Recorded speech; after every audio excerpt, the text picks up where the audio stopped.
Acuérdense, eso hemos hecho, ¿no? Ya.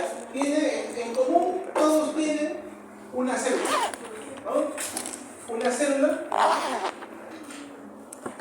que es un blasto cuando está inmaduro, y cuando ya madura es un cito. Para que madure pasa por una serie de procesos esa célula. ¿Qué más tiene aparte de la célula? ¿Qué tiene toda célula de tejido conectivo aparte de, por ejemplo, el fibroblasto? ¿Qué produce el fibroblasto? Alrededor. La matriz, ¿eh? Ya se acuerda, está bien, ¿eh? La matriz extracelular. Entonces, la célula, que es un blasto, cada tipo de tejido conectivo va a variar. Por ejemplo, si es el hueso, será el osteoblasto. Si es cartílago-condroblasto, ¿no? Entonces, así va a variar dependiendo del tipo de tejido conectivo especial. Entonces, en la sangre son tres tipos de blastos, como ya hemos visto: eritroblasto, leucoblasto y megacardioblasto. Megacardioblasto. Esos son los tres blastos que tenemos. Decir blasto significa que es una célula inmadura. No tiene las funciones todavía. Por ejemplo, un glóbulo rojo inmaduro tendrá la misma función que un glóbulo rojo maduro, no. ¿Ya? No tiene la misma capacidad. Porque un glóbulo rojo, para que tenga esa función, tiene que haber pasado por varios procesos de desarrollo, el último del cual es perder su núcleo, porque los glóbulos rojos no tienen núcleo. Los glóbulos rojos circulantes, los que están en nuestra sangre, son células anucleadas. Lo mismo pasa con las plaquetas. Las plaquetas son células que no tienen núcleo. Entonces, las células que están en la circulación, que son las células maduras, no tienen la misma función que estas que están acá, que son blastos. ¿Ya? Estas son sus orígenes, pero si uno quiere comparar funciones, no son iguales. Un eritroblasto no va a tener la capacidad de transportar los gases, el CO2, el oxígeno, como lo tiene un glóbulo rojo maduro, ¿no? Es un eritrocito. Y lo mismo sucede con los glóbulos blancos y las plaquetas cuando son inmaduras, que se llaman megacardioblastos. Entonces, ¿cuál sería la matriz extracelular de este tejido sanguíneo? ¿En qué se encuentran estas células? ¿Qué tienen alrededor? Tienen un líquido. ¿Cómo se llama ese líquido? Se llama plasma. ¿Ya? Plasma. Entonces, la matriz extracelular de la sangre, tejido sanguíneo, tejido hemático, es el plasma. ¿Ya? El plasma.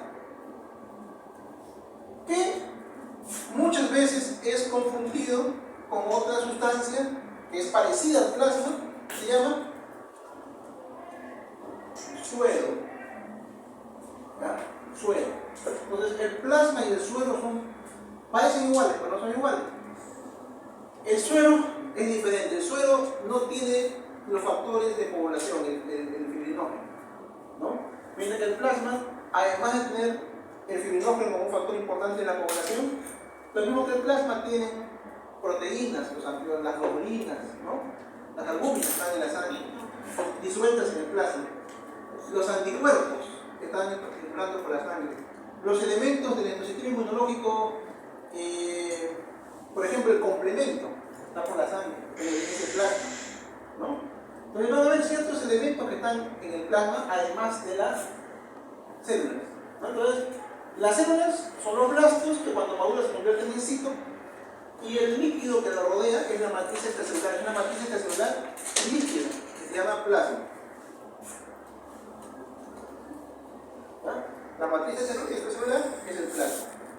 Habíamos dicho que el eritroblasto es la forma inmadura, del glóbulo rojo, que es el eritrocito. Vamos a ponerlo acá.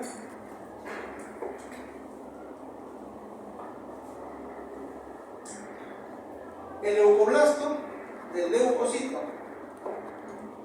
y el megacardioblasto del trombocito. Eritrocito, también llamado glóbulo rojo o hematía. Leucocito, también llamado glóbulo blanco. Y el trombocito, también llamado plaqueta. Por eso que ustedes de repente han escuchado unas enfermedades. ¿Han escuchado, por ejemplo, trombocitopenia? Más fácil, ¿han escuchado anemia? ¿No? Anemia sí. La anemia significa que hay una disminución de la concentración de glóbulos rojos en la sangre. Y lo opuesto a la anemia, ¿qué será? Cuando hay demasiados glóbulos rojos.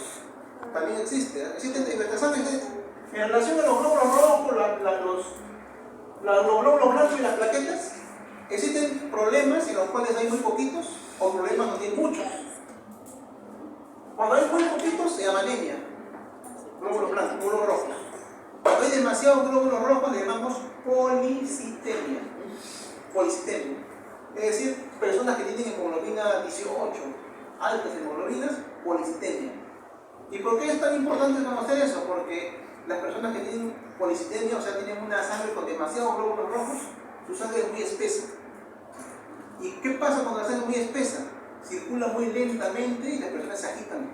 Cuando caminan, se agitan porque sus glóbulos rojos avanzan muy lentamente en el sistema circulatorio. Entonces, como avanzan tan lento, no se oxigenan bien los tejidos. Eso por un lado. Y por otro lado, los glóbulos rojos están muy lentos, empiezan a chocarse unos con otros y pueden originar un coágulo dentro de la sangre o dentro del vaso sanguíneo que se llama trombo. ¿Han escuchado un trombo? ¿Han escuchado una trombosis? Entonces, trombo es cuando se coagula la sangre dentro de nuestro vaso sanguíneo. Eso es anormal, es patológico, no debe haber nunca la trombosis. La sangre se puede coagular, sí, pero cuando uno se corta, ¿no? Me corto y para que no siga saliendo sangre, se forma un coagulito que evita que siga saliendo la sangre. Eso es normal, es un fenómeno normal que se da. Pero que se coagule la sangre estando el vaso indemne cerradito, eso es patológico. Y eso ocurre, una de las razones es cuando la sangre está muy espesa, se llama policitemia. Lo mismo ocurre con los glóbulos blancos. Su déficit se llama leucopenia, así como hay anemia, leucopenia. Significa que hay glóbulos blancos en forma insuficiente en nuestra sangre. ¿Eso en quiénes hay? En las personas que tienen sus defensas bajas, los inmunodeprimidos, pacientes, por ejemplo, en edad senil, ¿no? Mayores de 65 años, 70, 80 años, sus defensas bajan, porque tienen bajo número de glóbulos blancos. Personas que están tomando un medicamento inmunosupresor. ¿Quiénes toman medicamento inmunosupresor? Por ejemplo, no, el VIH no toma inmunosupresor, al contrario, toma medicamentos que levanten la defensa. El VIH lo que produce es, la enfermedad produce que baje la defensa, pero por la enfermedad, no por el medicamento. Un ejemplo es de inmunodeficiencia secundaria, que es el más frecuente, el VIH, ¿no? Ahí está correcto tu ejemplo, como ejemplo de VIH. Pero como medicamento, hay un grupo de personas que toman medicamentos para que sus defensas bajen. ¿Quiénes, por ejemplo? Los trasplantados. Paciente que está trasplantado y para evitar el rechazo se le dan medicamentos inmunosupresores para que no rechacen el órgano trasplantado. ¿Quiénes más? Las personas que tienen enfermedades autoinmunes. Por ejemplo, la artritis reumatoide es una enfermedad autoinmune, ¿no? ¿Algún ejemplo más? La enfermedad que tiene la Lupus tiene. Ya, lupus, exactamente, es una enfermedad inmune también. El lupus. Sí, está muy bien el ejemplo.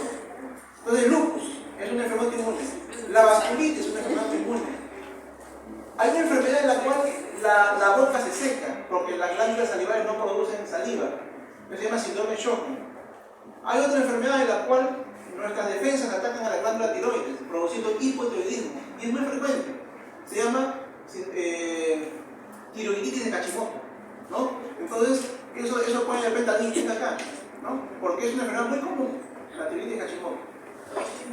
Entonces, son las enfermedades autoinmunes que son más agresivas, la artritis reumatoide, el lupus, requieren tratamiento inmunomodulador o inmunosupresor. Se les dan a los pacientes inmunosupresores para que bajar un poquito la actividad de nuestras defensas y no nos agredan tanto. Entonces esas personas, por un lado se les da un tratamiento para regular nuestras defensas, pero por otro lado nos están bajando y pueden ser susceptibles a infecciones. Entonces se llama las leucopenias, ¿no?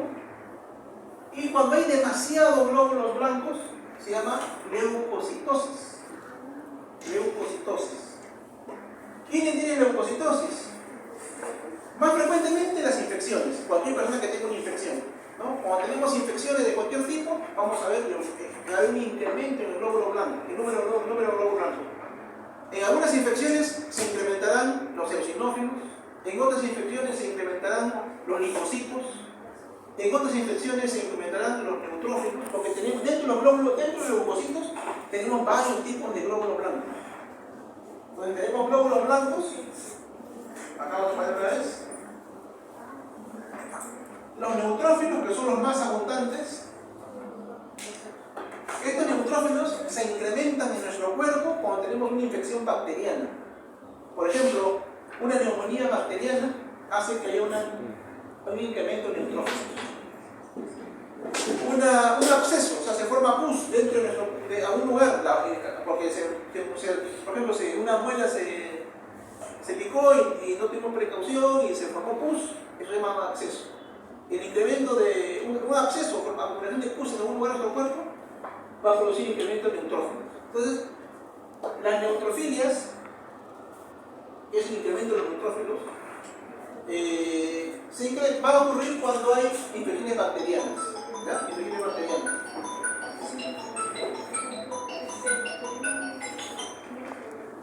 Luego tenemos también que pueden incrementarse los eosinófilos. Los eosinófilos son células que van a incrementarse cuando tengamos infecciones alérgicas, procesos alérgicos o infecciones parasitarias, ¿ya? Parásitos. Cuando un niñito tiene parásitos de cualquier tipo, los eosinófilos van a estar incrementados. Un niñito es asmático, los eosinófilos van a estar incrementados, ¿ya? Y tenemos también los linfocitos. Los linfocitos se van a incrementar, por ejemplo, cuando tengamos infecciones virales. Cuando pasamos por un resfrío o cualquier tipo de infección viral, los linfocitos van a ser los que se van a incrementar. Pero estos no son los únicos glóbulos blancos. Dentro de los glóbulos blancos tenemos una serie que se llama granulocítica, donde están los neutrófilos, eosinófilos y basófilos, que son los granulocitos. Y tenemos los agranulocitos, que son aquellos que dentro de su citoplasma no tienen gránulos. Los granulocitos son células que pueden tener uno o más núcleos, el núcleo de forma segmentada, así, y contienen unos gránulos en su citoplasma. Por eso se llama granulocitos. Y los agranulocitos son células que tienen generalmente un núcleo muy grande y que no tiene gránulos, se llaman agranulocitos. Tenemos aquí los linfocitos y tenemos a los monocitos. Es una de las más importantes. Linfocitos pueden ser linfocitos T o pueden ser linfocitos B. ¿Ya? Bien. Y cuando tenemos otra cosa, los leucocitos también pueden incrementarse en caso de cáncer. Cáncer de glóbulos blancos es lo que se conoce como linfomas o leucemias. ¿Ya? Las leucemias o linfomas también se incrementan el número de glóbulos blancos, pero en cantidades mayores a una infección. Por ejemplo, una infección, el valor normal de los leucocitos es de 5.000 a 10.000 unidades por centímetro cúbico, milímetro. Si tenemos más de 10.000, hablamos de leucocitosis. Pueden tener 10.000, 12.000, 15.000. Eso nos está llamando, y con la clínica, o sea, con los signos que tiene el paciente, no estamos sospechando una infección. Pero ¿qué pasa si no encontramos 15.000 ni 20.000, encontramos 80.000? Entonces, cuando uno encuentra 80.000, 100.000 glóbulos blancos, eso es rarísimo. Y la primera posibilidad es que sea cáncer. ¿no? De los glóbulos blancos. Los glóbulos blancos pueden ser, el cáncer es o es un linfoma o es una leucemia. El linfoma es cuando forma tumores, y los ganglios linfáticos generalmente. Y la leucemia es cuando no forma tumores y se desarrolla más en la sangre y en la médula ósea. Eso vamos a verlo más adelante. Los trombocitos también pueden estar incrementados o pueden estar disminuidos, o sea, las plaquetas. Hay enfermedades donde la plaqueta disminuye, trombocitopenia. Y hay enfermedades donde la plaqueta se incrementa, trombocitosis, ¿no? Y las trombocitopenias sobre todo se van a dar, que son las más peligrosas, cuando el vaso es un órgano que se encarga de eliminar los elementos sanguíneos, que es lo que pasa aquí, cuando están envejecidos, cuando están dañados, envejecidos, las células van a un sitio donde se van a desdoblar y se van a eliminar, nuestro cuerpo los elimina. Ese órgano se llama vaso. Así como estos blastos se encuentran en los nidos hematopoyéticos, se llama nidos hematopoyéticos.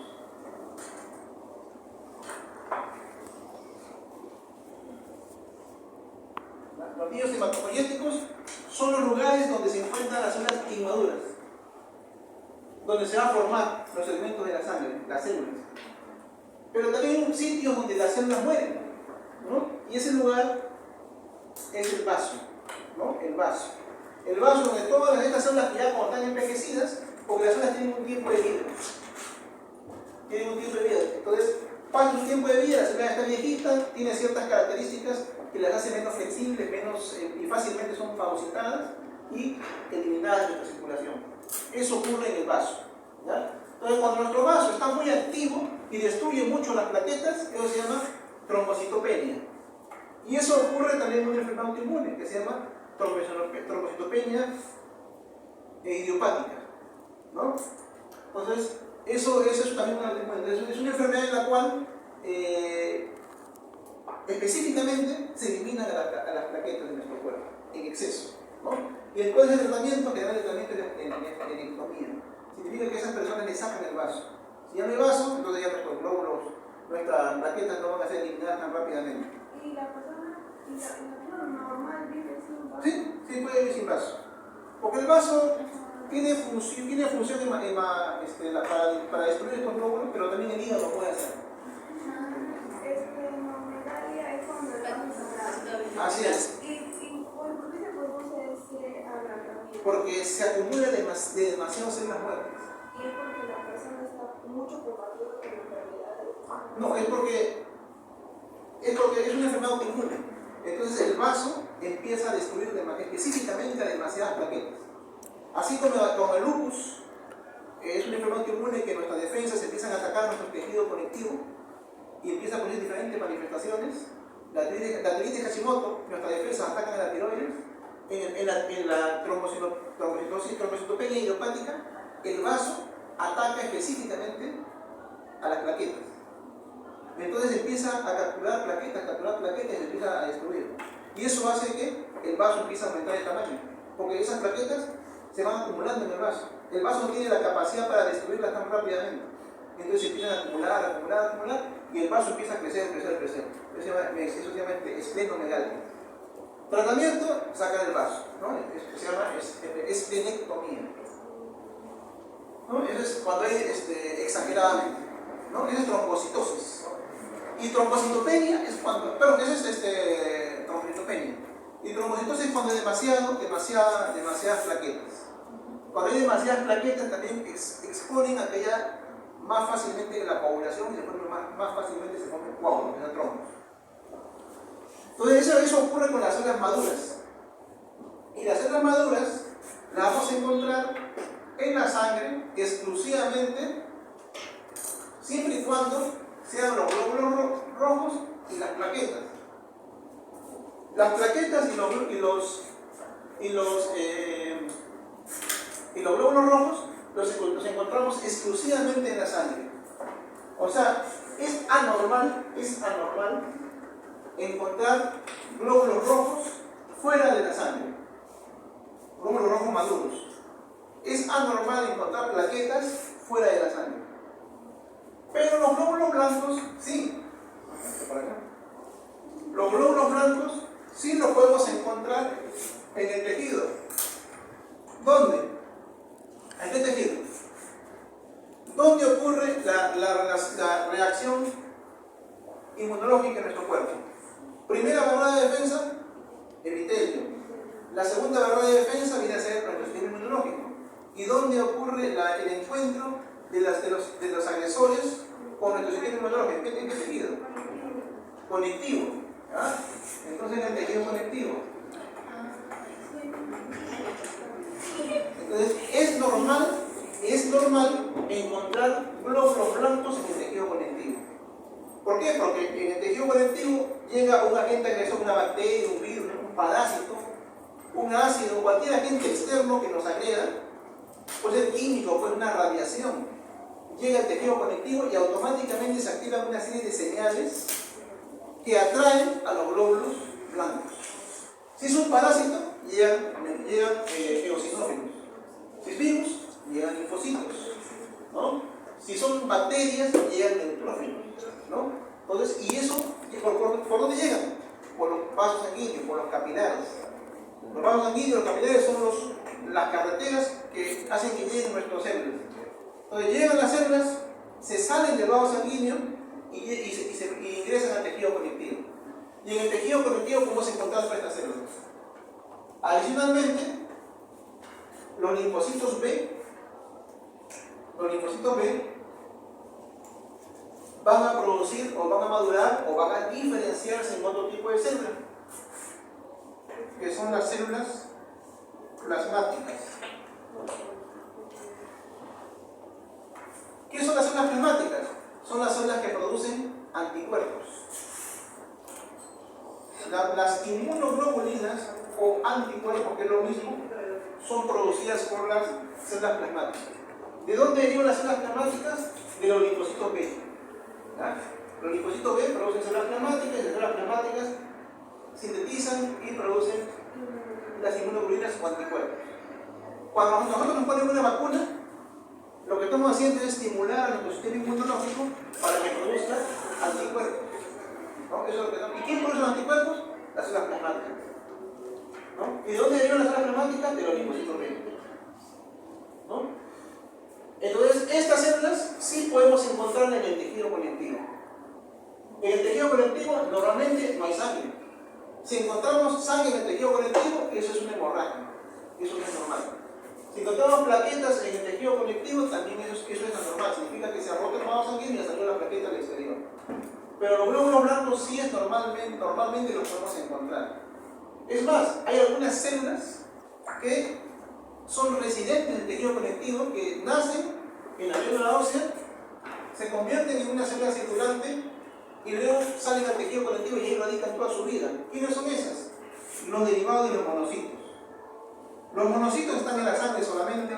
Cuando salen al tejido conectivo, se convierten en una célula que se llama macrófago. Eso lo hemos visto ya cuando hablamos del tejido conectivo, células residentes.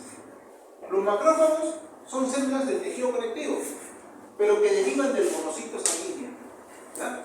Es decir, en la sangre vemos monocitos, en el tejido conectivo vemos macrófagos. Macrófagos nunca hay en la sangre. En la sangre se llaman monocitos, son unas células grandes, voluminosas, con un núcleo grande, pero cuando salen al tejido se convierten en macrófagos. Esas mismas células se convierten en macrófagos, que son más grandes todavía, con un núcleo rechazado, así como un monocito tiene más o menos esta forma, y un macrófago, que es el derivado de esta, es más grande y tiene más o menos esta forma. Eso es un tipo. Entonces, en la sangre se llama monocito, tiene el núcleo así medio riñonado, pero cuando sale cuando de la sangre sale hacia el tejido conectivo, se le llama macrófago, y su núcleo es una célula muy voluminosa y con un núcleo rechazado a uno de los polos. Bien, entonces son las diferentes células que vamos a encontrar a nivel de los nidos hematopoyéticos, que son células inmaduras, los blastos, a nivel del tejido, de la circulación periférica, que son los citos, que también están por aquí, Y en el tejido conectivo, que son estas células que están por acá. Cuando la sangre se forma, a ese proceso de formación de sangre se le llama hematopoiesis. Hematopoiesis. Hematopoiesis. La hematopoiesis ocurre desde la etapa intrauterina. ¿No? La etapa intrauterina. Empieza en el saco vitelino, luego en el vaso, luego en el hígado. El hígado es un órgano muy hematopoyético en la etapa intrauterina. Y eso se mantiene prácticamente hasta la etapa de término, hasta prácticamente las 40 semanas que dura el embarazo. Por eso un recién nacido tiene un hígado muy grande en comparación con su abdomen. Es un hígado grande, prácticamente ocupa la mitad del abdomen, es hígado de un recién nacido. ¿Por qué? Porque el hígado crece. ¿Por qué crece tanto? Porque tiene células que se encargan de la formación de la sangre. O sea, también se encargan de la hematopoiesis. En la etapa intrauterina, primero que es saco vitelino, luego viene el vaso, luego viene el hígado, ¿no? Y ya después de la etapa extrauterina, después del nacimiento, empiezan a producirse la hematopoiesis en los huesos, en la médula ósea roja de los huesos. En un primer momento, en un recién nacido, en todos los huesos, en todos, ninguno de salvo. Pero conforme vamos avanzando en edad, nuestros huesos pierden la capacidad hematopoyética. Y solamente ya pasados los 15 o 20 años de edad, solamente van a tener capacidad hematopoyética generalmente los huesos planos que tenemos.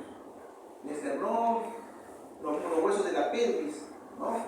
Las costillas van a tener capacidad hematopoyética. El resto de huesos pierde esa capacidad hematopoyética. Conforme vamos avanzando, se va perdiendo más todavía la capacidad hematopoyética. Entonces, si solamente se va a producir glóbulos rojos, se llamará eritropoiesis. Si se va a producir solamente glóbulos blancos, leucopoiesis. Y si se va a producir plaquetas, trombopoiesis. Si se produce toda la sangre en su conjunto, hematopoiesis. ¿Entienden, no? No siempre se va a formar toda la sangre. A veces solamente se forma glóbulo rojo, a veces solamente glóbulo blanco, a veces solamente plaqueta. Entonces, cada uno tiene su nombre. Y ahí lo tienen, ¿no? Hematopoiesis, leucopoiesis o trombopoiesis. Y si es toda la sangre en su conjunto, hematopoiesis. En la etapa extrauterina, los lugares más representativos de hematopoiesis, en la etapa intrauterina, es el hígado, como ya hemos mencionado, aparte del hígado está el vaso, saco vitelino y todo eso que les he mencionado, es en la etapa intrauterina. Y en la etapa extrauterina, la médula ósea. La médula ósea roja de los huesos. Entonces, en la etapa intrauterina, repito, el hígado es el mayor órgano hematopoyético. Hígado muy grande, voluminoso. Y en la etapa extrauterina, la médula ósea roja de los huesos. En un primer momento, en la niñez, todos los huesos, pero conforme vamos avanzando, solamente los huesos planos, pelvis, o en la zona de las costillas, esternón. ¿Y qué vamos a ver entonces en estos niños hematopoyéticos? Lo vamos a ver en práctica, pero también vamos por ejemplo, la médula ósea, ya hemos visto antes. La médula ósea va a tener. La médula ósea, ¿qué tendrá? ¿Estos elementos o estos de acá? ¿Qué organismo tenemos en la médula ósea? ¿Esto o aquello de acá? Blastos, ¿no es cierto? Estos que están aquí. Entonces, en la médula ósea vamos a encontrar. Acá, médula ósea. Gracias, profesor. Buenas tardes. Buenas tardes. En la médula ósea vamos a encontrar los blastos. Vamos a encontrar células. En general vamos a encontrar células inmaduras, que son los blastos. ¿Vale? ¿Qué más vamos a encontrar aparte de las células inmaduras? Vamos a encontrar grasa, tejido adiposo. ¿Vale? Tejido adiposo. Cuanto más jóvenes somos, más células van a haber, más blastos. Pero conforme vamos avanzando en edad, más tejido adiposo va a haber. Hay una relación directa. Por ejemplo, si tengo 50 años, 50% de los elementos que hay en el medio óseo va a ser células inmaduras. Y el otro 50% va a ser grasa, tejido adiposo. Pero ¿qué pasa si tengo 20 años de edad? Si tengo 20 años de edad, 80% van a ser células. Y solamente un 20% va a ser grasa. A la inversa, si tengo 80 años, les tengo 70. Si tengo 70 años, 70% de mi médula ósea va a ser grasa. 70%. Y solamente un 30% será células blastos. O sea, las células que están madurando para convertirse luego en sangre. Por eso es que la donación de sangre no es infinita, o sea, no es para toda la vida. La donación de sangre es preferible hasta los 65 años.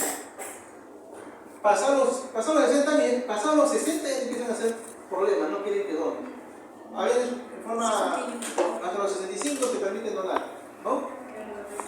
Por esa característica que las personas que tienen más de 60 ya tienen menos capacidad de producir glóbulos rojos, ¿no?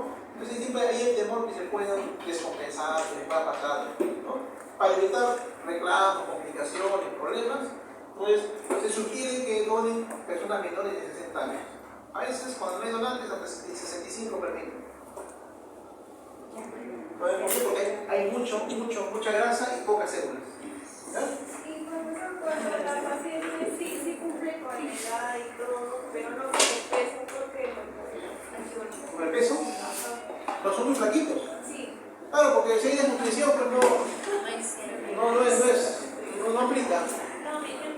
Tiene que ser una persona sana. No puede tener enfermedades. No tiene que haber sospecha de algún tipo de riesgo, porque se puede descompensar la persona. La idea es que la persona entre a donar su sangre y salga caminando como entró. Nadie quiere que entre a donar su sangre y se quede hospitalizada.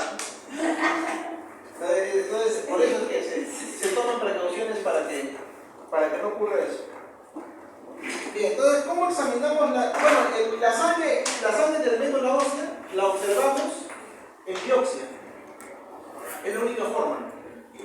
Y la sangre periférica, la sangre que vamos a ver en nuestras venas o en nuestras arterias, bueno, más observamos en venas que en arterias. En arterias también observamos, pero cuando queremos buscar gases arteriales, un tipo de cosas, electrolitos. Pero cuando queremos buscar específicamente ver los elementos sanguíneos, vamos a utilizar un estudio citológico que se conoce como frotis de sangre periférica y utilizamos una coloración especial que se llama coloración Wright, ¿no? Está con W, Wright, ¿no? Esa coloración Wright nos permite resaltar lo menos abundante. ¿Cuáles son los elementos más abundantes? ¿Cuáles son las células más abundantes de la sangre? Los eritrocitos, los glóbulos rojos. ¿Y cuáles son los que son los menos abundantes? Los glóbulos blancos. Si ustedes ven un hemograma, los valores normales de un hemograma, cuando hablamos de glóbulos rojos, hablamos que hay más o menos de 5 a 10 millones por mililitro. 5 a 10 millones de células. Cuando hablamos de plaquetas, hablamos de 140.000 hasta 400.000 plaquetas. Y cuando hablamos de glóbulos blancos, hablamos de 5.000 a 10.000. Entonces, la diferencia es alta, pues de millones a miles con los glóbulos blancos. Entonces, los elementos que más hay son los glóbulos rojos. Por eso que la sangre es roja, ¿no? Por el fierro que tiene se ve rojo, ¿no? Y es lo que más abunda.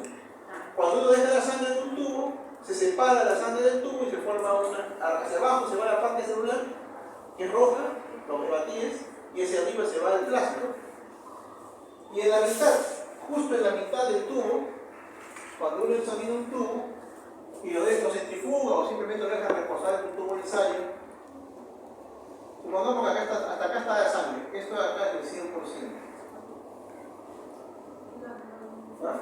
Cuando lo dejamos decantar o centrifugamos, todo aquello que es pesado se va hacia abajo. ¿Qué es lo que pesa más? Los glóbulos rojos. Son los más abundantes. Entonces, normalmente, hacia abajo, acá, se queda toda la mancha roja, el coágulo. Acá van a estar los glóbulos rojos. Generalmente, es el 45% de la muestra. Es del 100%. 55% es plasma. Bueno, aproximadamente 55%. Y 45% es glóbulo rojo. Hay un pequeño porcentaje aquí, que más o menos es el 1%. No puede dar 54, la que decir. Entonces, ese pequeño 1% que está ahí es una zona de interfase entre los glóbulos rojos y el plasma. Cuando uno lo examina y lo ve bien, se va a ver como una línea blanca. En esa línea blanca que está acá, ahí se encuentran los glóbulos blancos. Y justamente por eso se le llama glóbulos blancos. Se le llama glóbulo blanco porque procede de una línea blanca que uno tiene cuando examina la sangre en reposo. Y ahí también, en ese 1%, también se encuentran las plaquetas. Tanto las plaquetas como los glóbulos blancos se encuentran en esa pequeña línea blanca de que hay la interfase entre los glóbulos rojos y el plasma. Ahí se encuentra. Por eso que este sistema de medición por porcentajes nos permite diferenciar, nos permite dar lo que conocemos como hematocrito. ¿Has escuchado hematocrito? ¿No? El hematocrito justamente se refiere al porcentaje de los elementos celulares en relación a la cantidad de sangre que tenemos, a una muestra. Eso es el hematocrito. Un hematocrito de 40, 45 se considera normal. Luego tenemos un hematocrito de 39, 38, 37, ya eso es anémico, ¿no? Significa que hay menos cantidad de glóbulos rojos de lo que debería haber. Ahora, esto de acá, como decía, se puede estudiar de esta forma, pero también se puede sacar la sangre y se extiende en una lámina.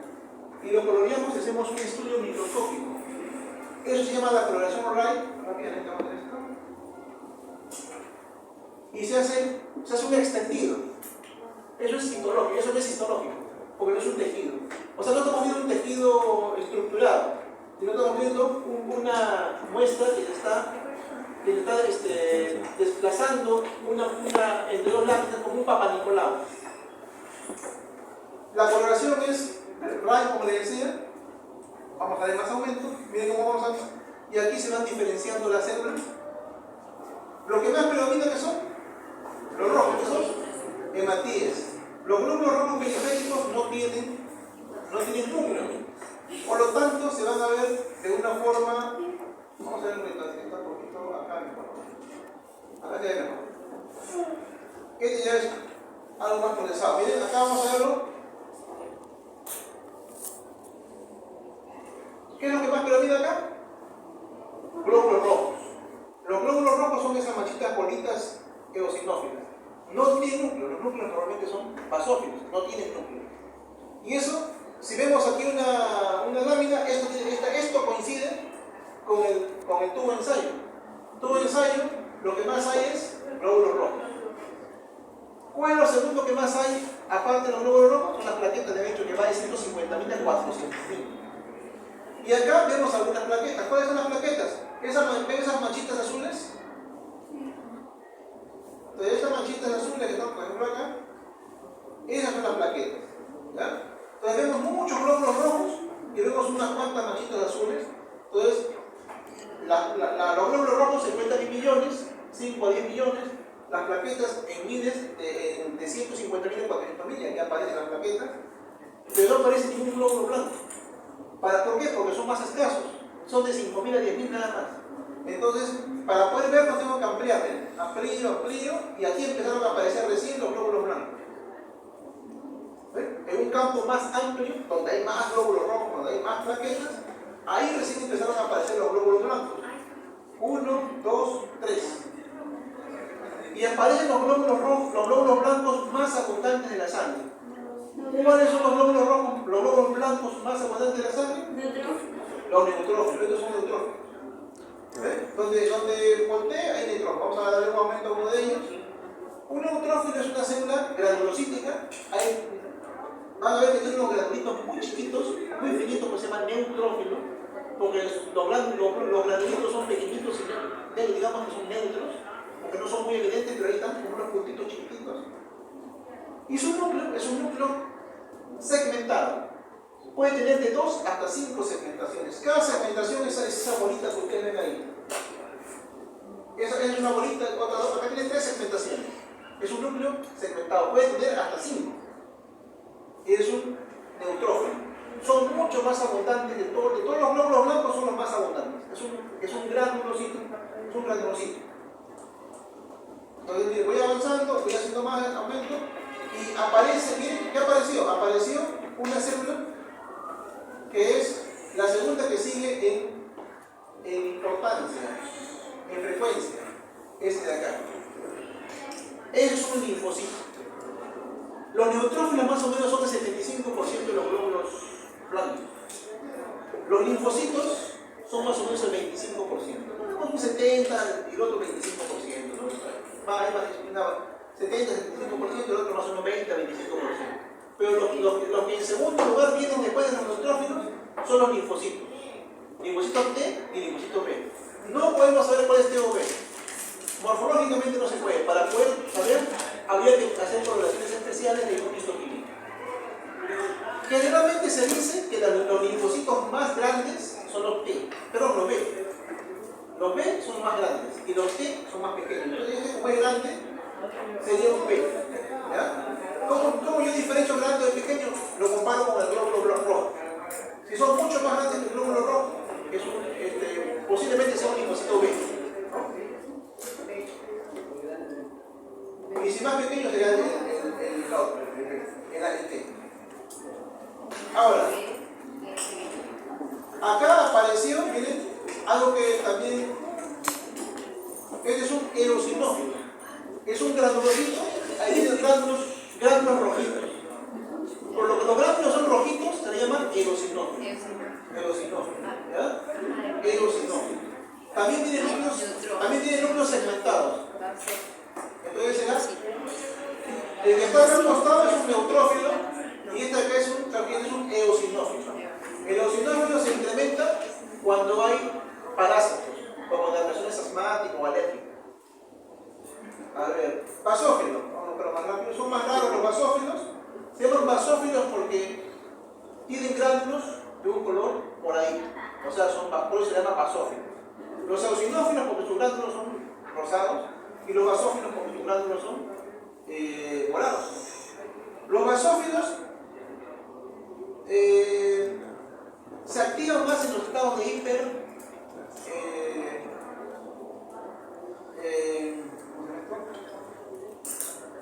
en los estados de... Bueno, pero por ejemplo, cuando tenemos un choque anafiláctico, ¿ya? En los casos de choque anafiláctico, los basófilos se van a degranular. Estos gránulos que tienen ahí contienen enzimas. Son enzimas digestivas que se encargan de destruir cualquier elemento extraño. Lo que sucede es que cuando la persona es alérgica, por ejemplo, a la penicilina, o es alérgica, por ejemplo, al maní, a la pía, cualquier cosa que sea alérgica, en el mejor de los casos le salen ronchas, pero en el peor de los casos se asfixian y no pueden respirar, le da un edema de la línea, edema de glotis, y se asfixian, ¿no? Y eso puede llegar a un shock anafiláctico y la persona puede morir. Entonces, cuando hay esos procesos, estos basófilos son los que se están activados. ¿Ya? A ver, linfocitos pequeños. Este es un linfocito pequeño, miren. El linfocito es casi el tamaño casi el tamaño del glóbulo rojo. Ese es un linfocito pequeño, puede ser un T. Linfocito grande.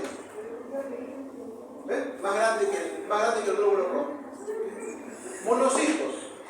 Los monocitos tienen así un núcleo arriñonado, ¿no?